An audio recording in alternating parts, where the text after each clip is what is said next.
पिंड से आए हैं, सागा बास से चले ढोल लेकर मेले पे आते हैं, हम औरत की इज्जत कर ना कर इस तरह, मेरा जेल बन जाएगा।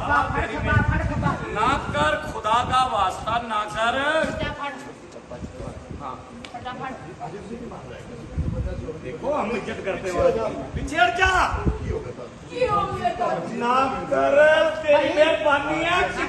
ऐ नहीं कि तुम अपनी गल्लां करनियां कि कोई ड्रामा बहुत हो गया। चलो चलो भाई सीन दे विच रहो यार, ਸੀਨ ਦੇ ਵਿੱਚ ਹੀ ਰਹਿ ਭਾਜੀ ਕਰਨਾ ना भी ये करा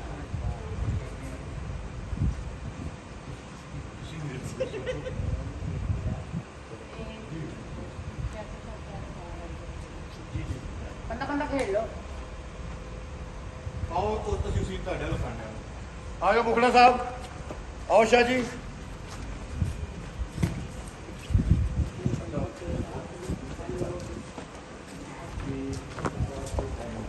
अच्छा एन मेरी एंट्री करना पे वो को जो मर्जी करा बहुत